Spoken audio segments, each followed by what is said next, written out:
At Bombo's water recycling plant, we've changed our recycled water process from treating the entire plant flow to recycled water quality to now having a standalone recycled water process.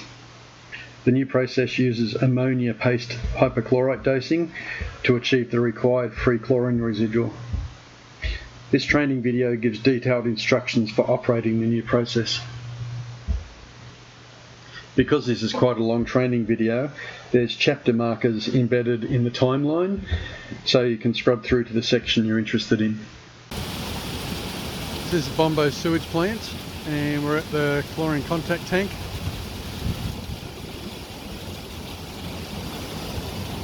Down here on the corner of the contact tank where the flow comes in from the catch ponds, there's the catch ponds over the back where the flow comes in. Down here is where the feed pump is, the new feed pump for the recycled water scheme. So that's just lifting straight out of the channel before the water gets any chlorine added. That grey pipe runs along through a static mixer. The aim of that is to mix chlorine into the flow. We'll come back to the chlorine a bit later. And that pipe continues all the way along and into the recycled water storage tank. This is part of the chlorination system at the end of the CCT tanks for the feed into them. This is the main CCT and this is the bypass. And this scheme, the recycled water scheme, now uses, instead of getting chlorinated flow from the end of the CCT, the main tank, instead of that it's getting hypo dosed with the bypass pumps. So this is the bypass hypo dosing line coming in here. That's always been there. That adds hypo into the bypass flow, bypass CCT. But what we've done is we've added 2 solenoid valves in bypass conditions. This valve that goes to the recycled water is normally closed. It's got a little NC, normally closed, that I've written on it. And it's written as to the hypo dosing system, recycled water hypo dosing. And the one that's always gone to the bypass dosing, it's labelled as bypass hypo dosing. That one's normally open, so the valves fail open and shut. So if there's any power failure or whatever happens with the valves, you should always be able to dose to the bypass. And this process only works when there is no bypass flow. Any bypass flow will, recorded in the bypass CCT, will interlock the recycled water scheme because it uses the same bypass dosing pumps for the hypo, and they can only dose to one location at a time. When recycled water is called for and there's no bypass happening, this valve will shut and this valve will open. So now the bypass hypo pumps are pumping through a line that continues all the way along here, the yellow line, and goes into an inline mixer here. So in this inline mixer, the hypo and the catch pond effluent are both combined and sent to the storage tank up the back there. The recycled water storage tank has had a couple of modifications made to it as well. So the flow into it is exactly the same through the roof. So from the feed pump it flows in through the smaller line here and into the roof, but the overflow has changed. So previously any excess flow would overflow out of this line here and back into the CCT. That's been capped now. The reason for that is that we want to be taking our we want fresh sewage all the way to the end of the storage tank so that we're getting good detention time for the disinfection, for the kill. with the hypo in the tank, because now recycled water, all of the disinfection is happening in this tank.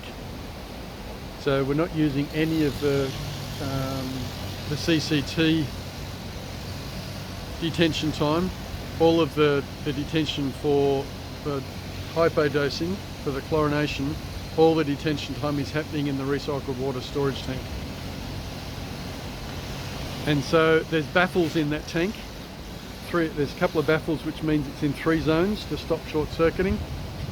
And where the overflow is happening now is from the very end. This is pretty much, it's in the same zone and at the bottom of the tank as where the recycled water is drawn out and sent to the golf course. So the overflow comes out through this large pipe up to the top. There's a siphon breaker, there's an air gap at the top so that it won't siphon, and then back to the CCT as normal. Over here in the chlorine contact tank, this is where it overflows, and that's the telltale to show that you've got that the tank is at least full. The instrumentation for the recycled water scheme comes off this overflow line, so we're always getting fresh sample.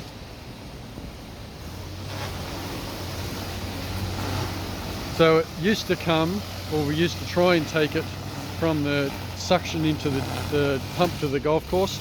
So this valve used to be used for the sampling line, but because it's immediately in front of the delivery pump, it would often draw sample back, so it's not suitable.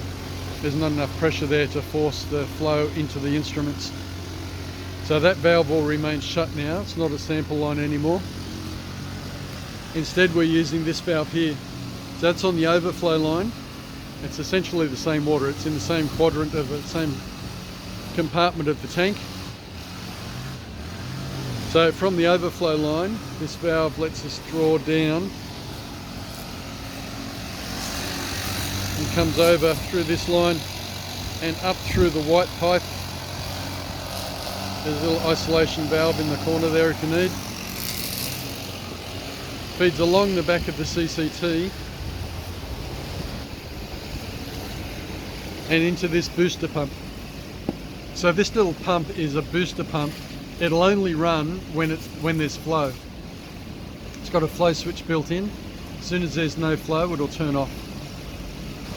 The control for that pump is this hand station here. I need to get those labelled.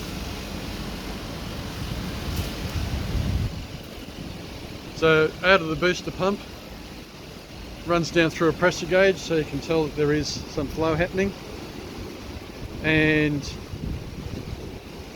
the water that the instruments need goes down through the white pipe, underground, into the back of the chlorine building, and I'll go and show you where that comes out in a moment. Any excess flow that's not needed for the instruments comes through a pressure reducing valve, and that flows back into the head of the back into the recycled water tank. Okay, so we're now at the chlorine instrument room. This has had a couple of little modifications. So now this instrument setup has been modified, so the flow from the CCT is only taken care of in this panel. So that panel there is doing the total chlorine, and that's coming from the main CCT. Everything on this side of the panel is for the recycled water. So there was a connecting pipe before. That's been cut out and it's now capped. So you can't use plant effluent into the recycled water instruments. So the water source for that, we talked about the little booster pump out the back of the instrument room. That comes through the wall down here. That's where the feed flow comes in from, and it's marked as recycled water supply. Because the little booster pump out the back of the instrument booster pump it needs to see flow before it'll cut in. It only boosts flow. So if there is no flow, it won't turn on. The way we get flow started is by opening this little drain valve down the bottom, which drains through a pipe and out onto the footpath outside the building. So I'm going to turn that on now.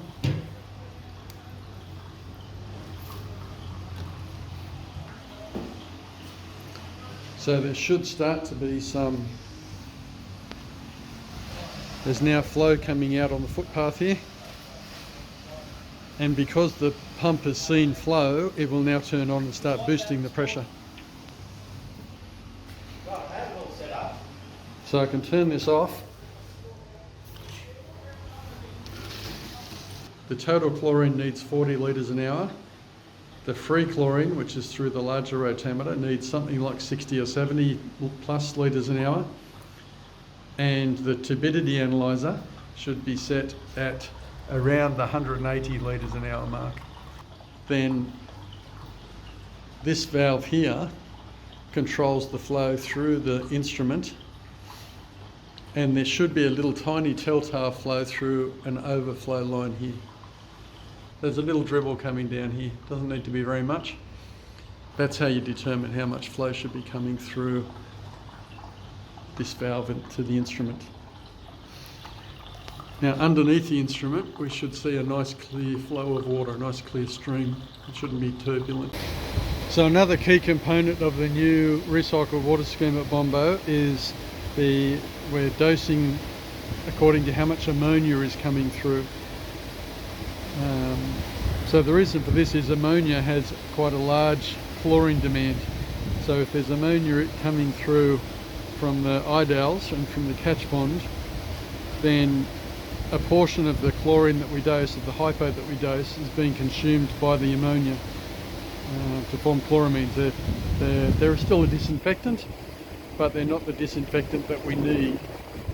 We need to get a free chlorine residual before we're allowed to discharge to the golf course. So this ammonia analyzer, it's called an Amtex, it's a HARC product, and it's fed from sampling pump sitting on the channel, controlled by a power point here. That feeds flow from that channel through the grey pipe and into this vessel here. That vessel it has some membranes in it that make sure that we only take very clean water into the measuring instrument. All the excess gets discharged into the channel through the back of there's a drainage pipe in the back here.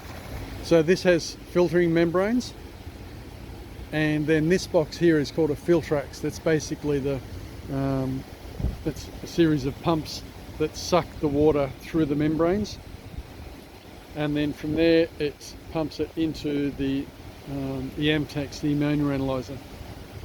Every milligram a litre of ammonia will consume about 8 milligrams of chlorine. So at the moment, just to get to a 0 point with our free chlorine, we need to dose at least 8 times the 1.2, which is going to be 10 milligrams a litre of chlorine, of hypo, just to get to a 0 point of consuming the ammonia. And we need to dose more on top of that to get to a free chlorine residual. So inside the Amtex unit,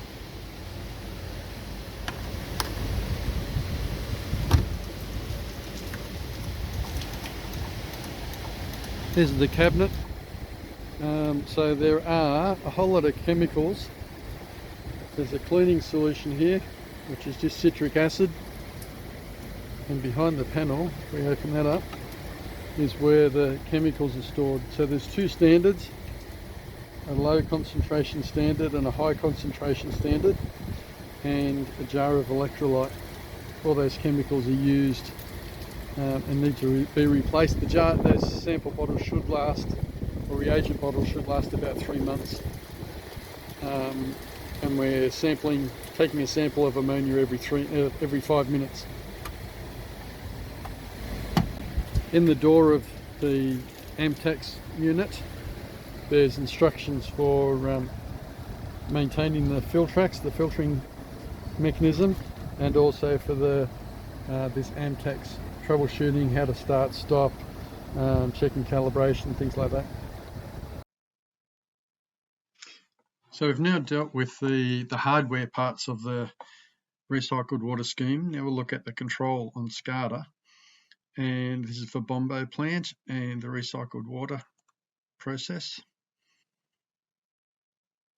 So we've moved the recycled water and the reclaimed effluent onto a separate page. And so the reclaimed effluent's at the top, recycled water is the bulk of the page.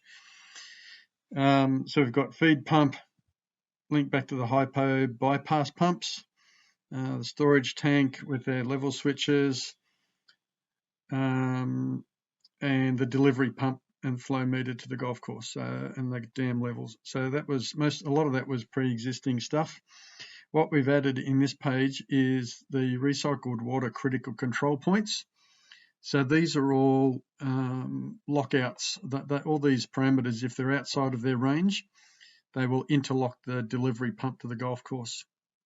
All the ranges are labelled underneath the tag, and you can't change those ranges outside of the limits that are set in the recycled water management control plan. Now, another thing that you have is there's some virtual meters, and these only record values when we're delivering to the golf course. That's an easy way to prove to Department of Health that we're not supplying when our critical control points aren't being met. Sorry, here's the ammonia analyzer as well. We had spent a bit of time talking about that. So that's shown in the chlorine contact tank, what should be the feed channel in the chlorine contact tank. That hasn't been labelled quite correctly. In terms of controls on this page, the recycled water sequence, really the main things on this page are, sorry, I'll start here. You can have auto and out of service. The instruments can be put into calibration mode, and when they're in calibration mode, they should only be able to stay in that mode for 15 minutes and without the delivery pump being interlocked. After that time, it's meant to go back into normal operating mode and it will interlock the pump if the instruments are out of CCP range. There's a few alarms. The one that's unusual is the max rework time alarm. Max rework is meant to cover, it's when water is being requested from the golf course, and our feed pump is running, but we are not in control of the process well enough, like we're not meeting our critical control points and we're not delivering to the golf course. If that exceeds a certain time, at the moment it's set to 4 hours. So if the system is running for 4 hours and still can't supply anything, then it will hit a max rework alarm. And that's just to say that something unusual is happening and the system's not able to control properly. Most of the variables, they were pre-existing. These are the set points for the critical control limits, and it shows you the interlocks that are active if any of the critical control points are outside their limits. Most of where the control of this system comes from is from the hypo system. So we'll go back and look at the hypo. And these are our bypass pumps. It would normally flow to the bypass chlorine contact tank. As we looked previously, there's some solenoid valves now, and it can also deliver to the recycled water storage tank. So the controls in this part of the page, if we go to the recycled water dosing sequence,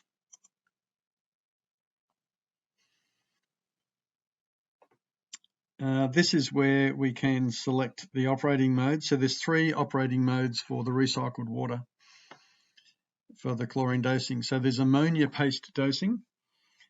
What that means is that we're going to dose according to how much ammonia is measured on the Amtax ammonia analyzer. There's the free chlorine mode, and this is really, it's a feedback mode where if the ammonia analyzer is not available or not reliable, then you can use free chlorine feedback mode, and it's going to dose to a set point, and it will trim up and down according to the free chlorine that's registered in the instrument room. That's got quite a long delay. There's like a 25-minute, something like a 25-minute delay as the flow goes from the dosing point all the way through to the instrument control room. And so the feedback mechanism is a bit messy at the moment. I'll talk about that a bit more in a second. The other option is a diurnal mode. You can just put in some diurnal set points of milligrams per litre, and it will dose to that. Once we come in terms of some of the key variables, the other things that we've added down here is an initial speed and initial time. What this is about, because the pump's set to run so low for recycled water, somewhere around 3 litres an hour at the very bottom of its duty, sometimes it won't start properly because it's just such a low flow rate. So there's an option to put in an initial flow rate.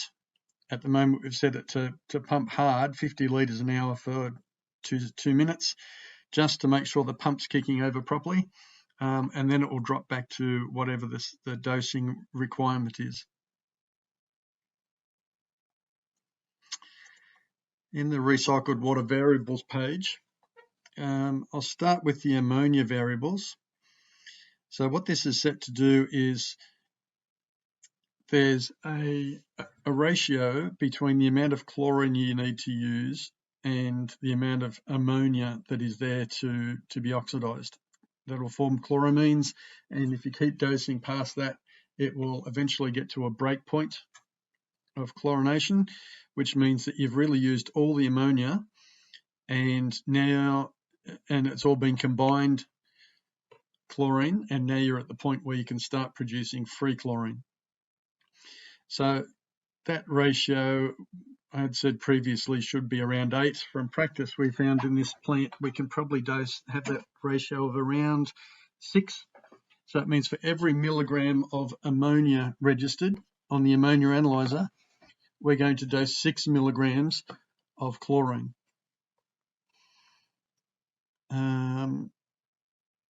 We've got some maximum, minimum rates and a trim factor.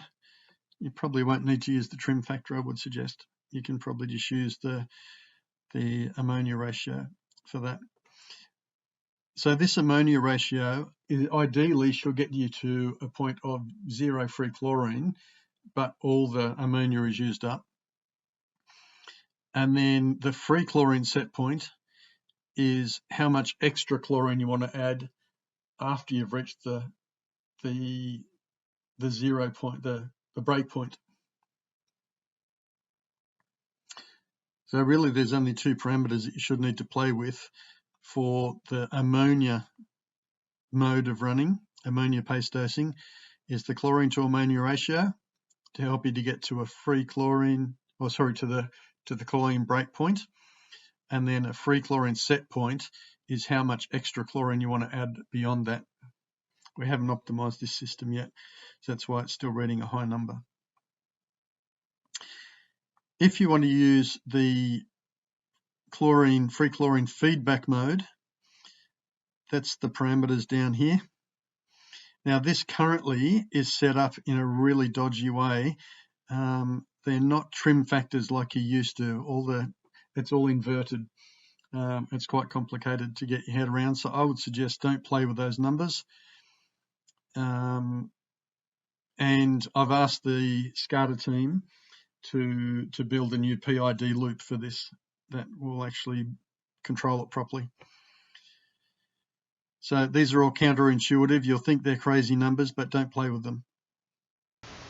The recycled water flow feed rate at the bottom of that list is the feed rate into the holding tank, and that's used to calculate the hypo pump speed.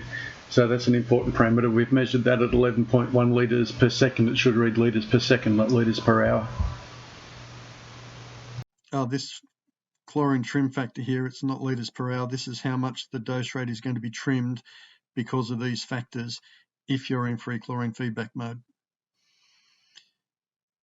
So at the moment it will say I'm trying to dose 9 milligrams a litre, but I'm going to trim that by a factor of 1.43 when you're in free chlorine mode. Down here is the calculated dose rate, what it's going to try and deliver according to its formula. At the moment, that includes the clamp setting. So at the moment, it's set as a minimum 3 litres an hour. And so if the calculated value is less than 3 litres an hour, it's going to say 3 litres an hour here. So don't put the minimum clamp too high, otherwise you'll never be able to get a low dose rate. Diurnal mode is, as you'd expect, it's just put in set points for how many milligrams a litre you want to dose each hour. That's all that I need to explain in the controls. So basically the fundamental variables that you want to play with are in the hypo dosing screen under recycled water variables, and it's going to be free chlorine set point and ammonia ratio. They're the two critical things that you'll play with. Apart from that, there's probably not much more you'll need to look at. One final point that I'd add is that I have included a set of trends in the user group operators called recycled water parameters. So this is a chart of all the key parameters that you need to understand what's been happening with the system. It's my go-to.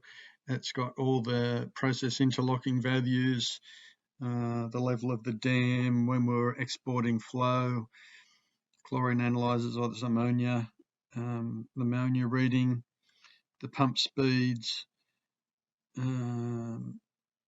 Yeah, so with this chart, I can get a pretty good idea of what's been happening overnight or over a period of time.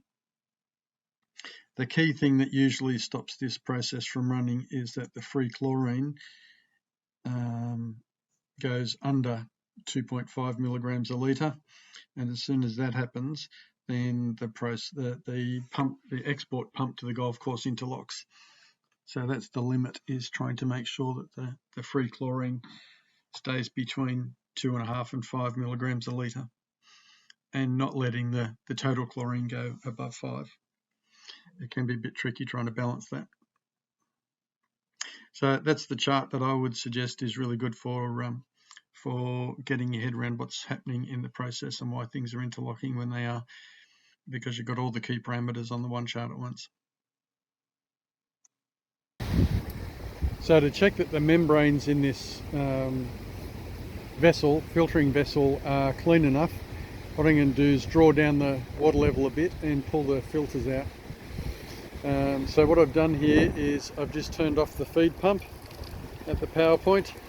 That'll stop the flow, and then down the bottom there's a drain valve. I'm just going to open the drain valve a bit.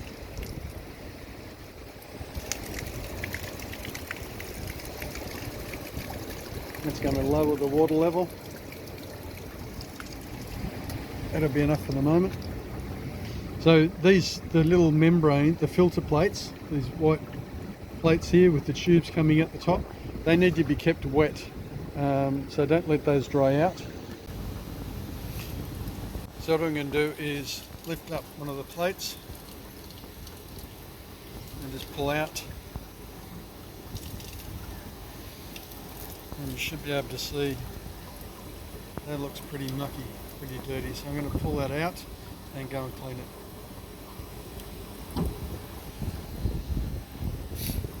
To clean it, what I'm going to do is I'm going to pull off there's a clear tube, which is where the sample comes out. I'm going to pull that off the top of the filter plate. And there's an air line, the little black line's an air line, and that's on a barb into the end of the metal housing. That one's pretty tight to get off.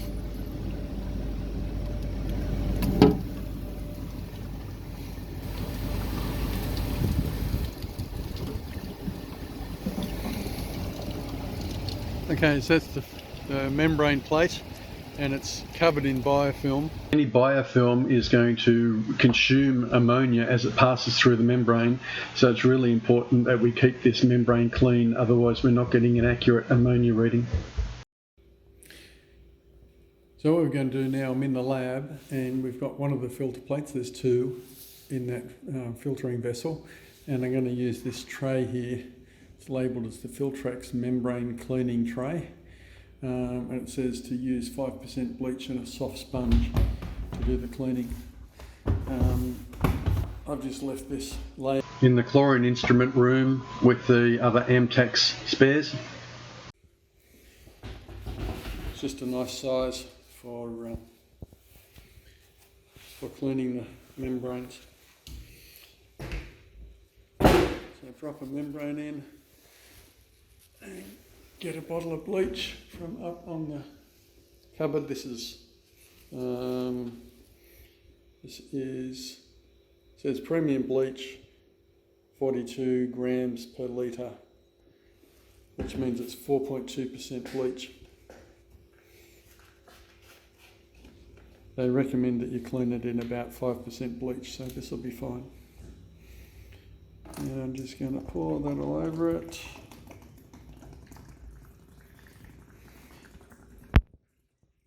And I'm going to let this soak in the bleach for about 5-10 minutes, and that'll scrub up really clean. After the bleach has done its work.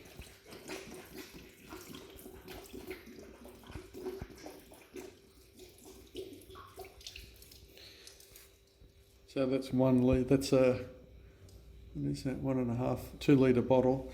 That's just enough to cover one of the membranes at a time.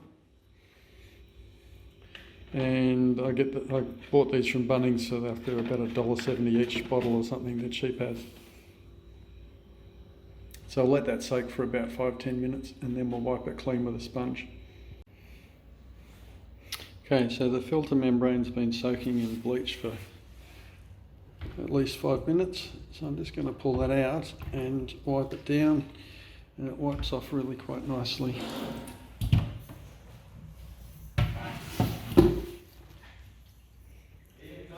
So just with a soft sponge, and you'll see like I'm putting no pressure at all on that, it just wipes off really nice and lightly.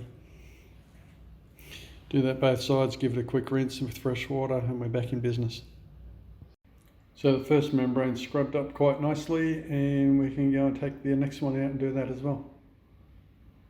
Okay, so I've just put the filter plates back in here, and that chamber is filling up with water. It's nearly full again. But the problem is that we have bleach that's got inside the membrane, and that's going to pump through this Filtrax, which is the pumping system, and we've got to be very careful. We're happy to pump some hypo through the system and into the Amtax, the actual ammonia measuring system, but we need to be really careful because that'll clean the lines out if we pump a little bit through. But we've got to be very careful we don't get any hypo into all this area of the unit here, because the probe is very delicate. So this is the little filling chamber, and the sample is drawn out of the bottom right here. So I'm going to disconnect that. Just going to take that tube out.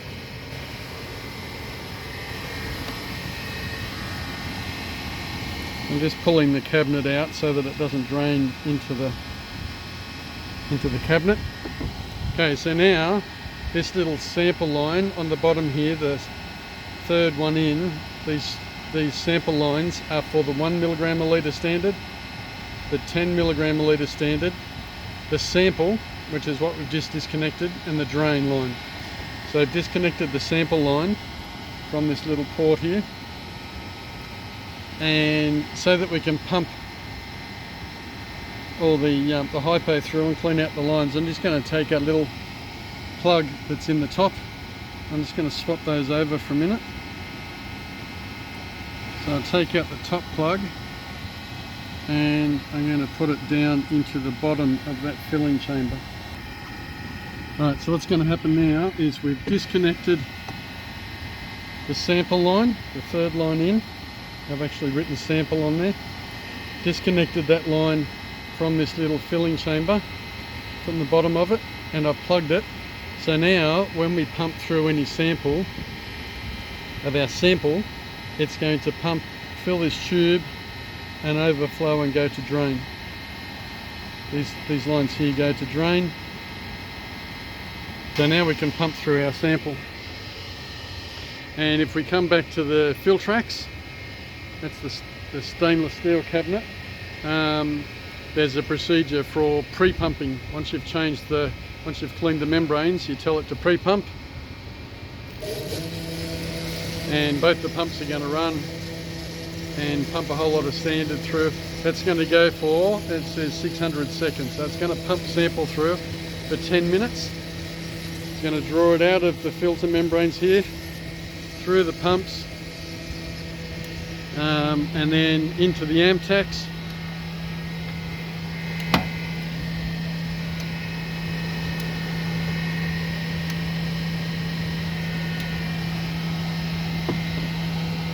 And so some of that's going to be hypo that's running through.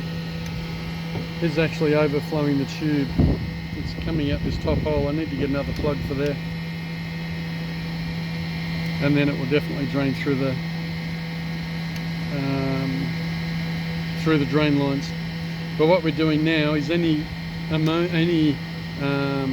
hypo, any chlorine that's still in that chamber, that's still in the filter plates, will get drawn through, and it'll pump through all the lines and clean them all out.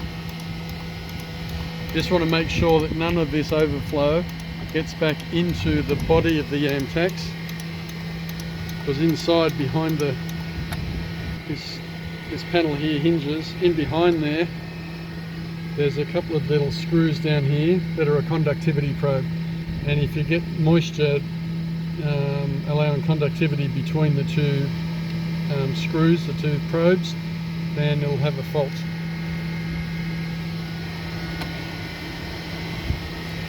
So it is going to let that run for 10 minutes and flush itself out, flush all the hypo out of the system. So in terms of maintenance of the Amtax and the Filtrax and the membranes, we're just going to talk through a couple of things here. We've already looked at cleaning the Filtrax membranes when they're dirty. The actual Filtrax cabinet has got a green and a red light on it.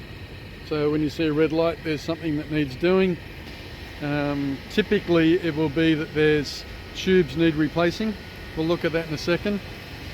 And on the Amtax, when you're walking past, there's a little LED here. It should normally be green. At the moment it's orange because we've just put it out of service because there's going to be a storm. But if you see a red, usually you should see a green light. If you see a red light, something needs servicing. And up on here on the controller, it's in service mode at the moment. We'll just go back home. When you see the display flashing, then there's something that needs doing as well. Anytime you see the display flashing. Okay, so let's come back to the Filtrax. We're just going to open this cabinet. In terms of maintenance, the things that normally need changing are the pump tubes. So every 3 months, the little pump tube that goes from here through to here, underneath the roller, that should be replaced. And to do that, you unclick they're quite tight. So you release the pump, little plastic roller. This pump tube can be taken out.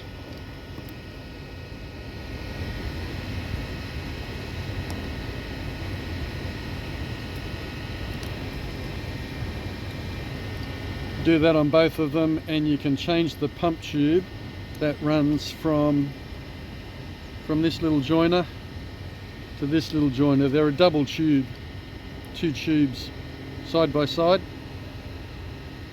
and there's spares of those in the chlorination room, in the instrument room. So when you put them back together, you just put a little smear of grease on there. There's a little, the tube is on a little purple grommet at the end of it with a little white piece at the top, and that just fits in a keyhole. Do that at both ends. Okay, so that's clicked in. So that pump, that's how you would replace the pump tube. So there's 2 sets that need replacing. They should be done every 3 months. That's pretty much the only maintenance that needs doing in there. And when you do it, there should be a procedure to go through specifying here in here that you've cleaned the, you've replaced the tubes, and also every time you clean the filter plates. Okay, things that need replacing or maintaining in the Amtex unit.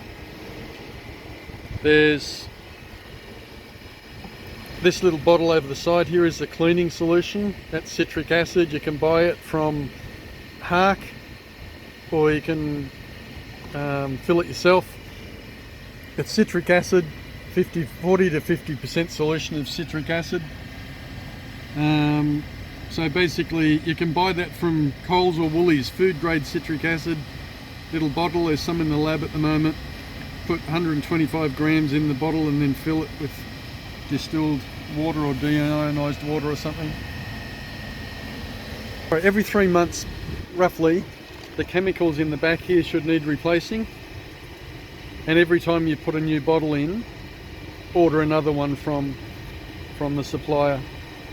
You need to make sure the caps get put on the right one. So the white is for, I'm going to write this on the top of the caps, the white cap is for the 1 milligram per litre standard. The blue cap is for the 10 milligram per litre standard, and the orange cap is for the reagent.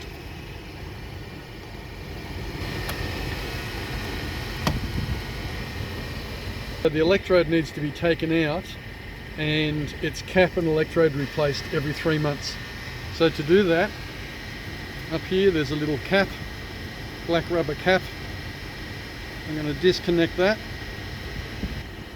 and pull it out. Now you need to be careful not to touch the tips of this probe. So I'm just going to leave that hanging in air there.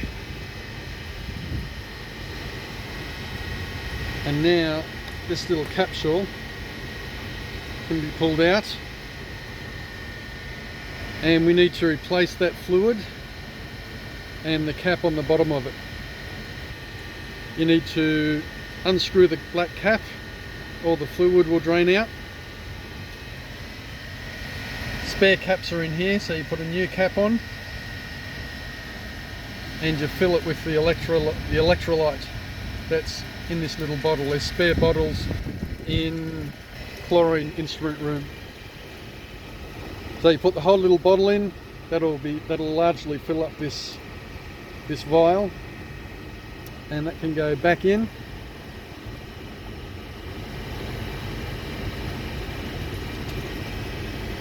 And the electrode, being careful not to touch it on anything, the electrode can go back in.